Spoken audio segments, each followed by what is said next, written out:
Hello, this is Cathy Cassidy. I'm here again to read you another chapter of Scarlett, and again because it's so sunny and lovely, I'm sitting out in the garden. It's quite early on, so it does feel quite fresh, but yeah, sitting in the garden quite near to where the bees like to come and kind of hover around, and where the mint is and so on, wild strawberries and everything, and a very pretty pink bush on one side of me. And if I just move the camera a bit, you can see I'm in the vegetable end of the garden. Also you can see kind of sitting next to sweet peas, which are not in flower yet but are just starting to really shoot away. But you can see our raised beds, which have got lots of veggies in, and a few bamboo sticks across them to stop the dogs from jumping up and running around on top of the plants. But anyway, I think it's time for our chapter. I have a few shout outs today. They are from a new subscriber called Mia Ways. Hope I pronounced that right, I'm sorry if not. Ella Ann, Benita in Kenya. Also wanted to say hello to Natalie, who told me that she listens while eating her porridge and drinking her soya frothy coffee in the mornings. Few people are saying that they like frothy coffee made with soya milk, and that is probably one of my very favourites, although I would probably also like it with oat milk. That would probably be my absolute #1 choice. And also a shout out to Ali, who listened yesterday while cleaning the bathroom and imagining that there was a waterfall in the background while she worked, and that really made me laugh. Let me know where you are in the world. Let me know what you do when you listen or watch. Just let me know what you're thinking so far of the story. So I think we are on chapter 21. Finally, Mum has got the message. I won't speak to her on the phone, so she stops calling and starts writing letters instead. I've been through this before. After Dad left, thick letters with bright Irish stamps would plop through the letterbox. Does he think he can win you round with a letter? Mum would scoff, ripping them into little pieces to drop into the pedal bin. Before long, I was doing it myself. Birthday cards, Christmas cards, letters, all went into the bin like so much confetti.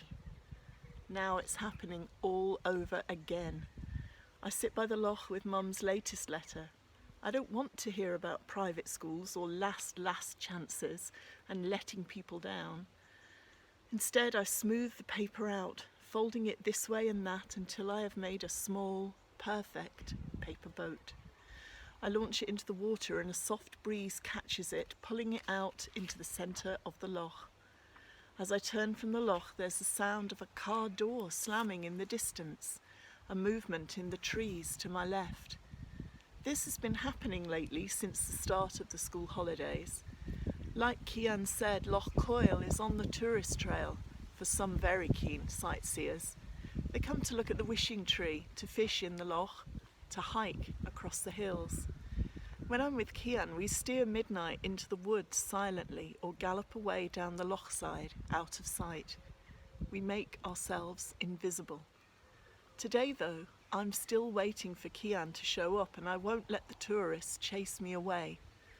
I take out my sketchbook and start to draw the little twisty hazel tree. Its branches are fluttering with wisps of rag and ribbon, and you can still see a red and pink sandal peeping through the leaves, if you know just where to look. The men come striding out of the trees, dark-haired and flint-eyed, smoking and frowning, their eyes scanning all around. They look like brothers with the same tanned, weather-beaten faces, the same lined foreheads, the same sad and smiling mouths. One has a moustache, the other a wide-brimmed hat with a red scarf tied around the brim and a feather in it. Both have the glint of gold around their necks and wrists, and flashy rings on almost every finger. They don't look like tourists, not any tourists I've ever seen. I bend my head back to my drawing and the men march past as though I'm not even there. They walk right along the loch side briskly until they're out of sight. Hazel, I label my picture. Corylus avellana in Latin, coil in Irish, the tree at the holy well. I open my notebook and write for a while, listing down all the things Kian has told me about the tree and the spring. According to legend, the wishing tree is a gateway between this world and some ancient make-believe world where time stands still. In that world, in my imagination, the women have long hair and trailing dresses made of velvet, and the men look like extras from Lord of the Rings, all bows and arrows and galloping ponies and hair that ruffles in the breeze. You might meet a king from under the sea, or a bunch of swans who turned out to be children, only bewitched. Magic still happens in that world, Kian says. Wish I could believe in all that stuff. When I look up again, I see that the two men are walking back, more slowly this time, as though they are looking for something. When they draw level with the woods, they walk along through the trees, kicking at the undergrowth as though something is hidden there waiting to be discovered. They stop a few meters away, frowning. "Hello there, Missy," the older one says. "Fine day we're having." I just stare. "Missy? Please." "Do you live nearby, perhaps?" he asks. "You'd be local." Their accent is strong and lilting. I nod my head very slightly. The younger man, the one with the hat, steps forward, taking a crumpled piece of card from his shirt pocket. "We're looking for someone," he says, his voice low and gentle. "A boy not much older than yourself, dark-haired, skinny. We thought he might be here at Lough Coil. Have you seen him? Have you seen him at all?" It's a school photo. A boy who looks a little like Kian is gazing back at me, his hair shorter and flatter, like someone just raked a comb through it. He's wearing a blue school jersey and a white shirt with a stripy tie, slightly askew. It can't be Kian, though. This boy looks so sad, so lost. His dark eyes are dead, empty. There are dark smudges under his eyes, like he hasn't slept for a month. "Do you know him at all?" the younger man repeats. "Have you seen him?" My heart thumps in my chest and my hands tremble as they grip the sketchbook. These men have come to take Kian, and I don't want them to take him. I don't think Kian wants to be taken. I look at the two dark-haired men, keeping my smile bright, my voice steady. "I don't know this boy, no," I tell them. "I live just round the lane. I come here every day and I've never seen him, sorry." I watch the light drain from the man's face, watch his eyes become as dead as the eyes of the boy in the picture. For a moment I feel bad, but not bad enough to backtrack, change my story. "I told you he'd not come back here," the older man says. "Why would he? Thanks anyway, Missy." They turn away, walking back towards the trees, the road. Then the younger man stops, takes off his hat and unties the scruffy red scarf from round the brim. He strides over to the wishing tree, ties the scarf onto the highest branch he can reach, and stands looking at it for a long moment. My heart thumps. Has he seen Kian's rucksack, the bedroll, the hay, wedged out of sight in a forked branch? Maybe not. He turns, tips his hat at me and strides off, through the trees and away. As if I ordered it specially, the midday sun is hot and the sky is a perfect shimmering blue. I drop back onto the grass and close my eyes, letting myself drift. When I open them again, Kian is at the edge of the loch, leading Midnight along through the shallows. I look at him, searching for traces of the sad-eyed boy in the photograph. But all I see are slanting cheekbones, unruly hair, and eyes that shine darker than the loch. Was I right to stay silent? And do I tell Kian about the men who are looking for him? Kian flops down beside me, grinning. There are wisps of hay in his black hair, like he's been sleeping in a barn. "You took your time," I tell him. "Missed the best part of the day."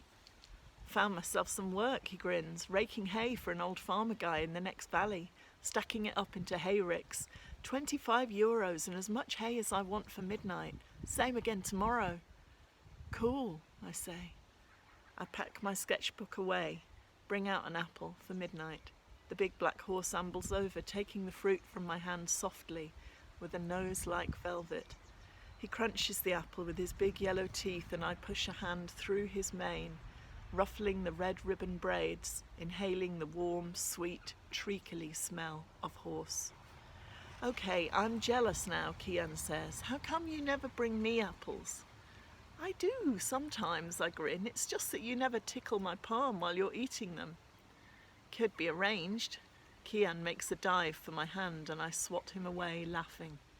Seconds later, he's tickling my face, my neck, my ear, and I'm glad I lied to the dark-haired men this morning because I need Kian to be here now with me. He leans so close to my ear I can feel his breath on my neck, and I know that he's just a heartbeat away from touching me, kissing me. My hair falls across my eyes, but when I shake my head and turn to Kian, he's stopped laughing. He's looking towards the wishing tree, distracted, where the red scarf from this morning flutters out in the breeze. My dad, Kian says slowly. My dad's been here. Out in the centre of the lough, the little paper boat has sunk without a trace. So quite a dramatic turn of events in chapter 21. I hope you've enjoyed it. I hope you are all coping okay with lockdown. I know we're 10 weeks in now. I know that certainly in England things are easing off a little bit. Let me know if some of you are going back to school or back to whatever it is that you do, work or whatever it might be. Well, let me know if you're not, if you're staying in lockdown. Keep smiling and keep tuning in. I'll see you tomorrow for another chapter.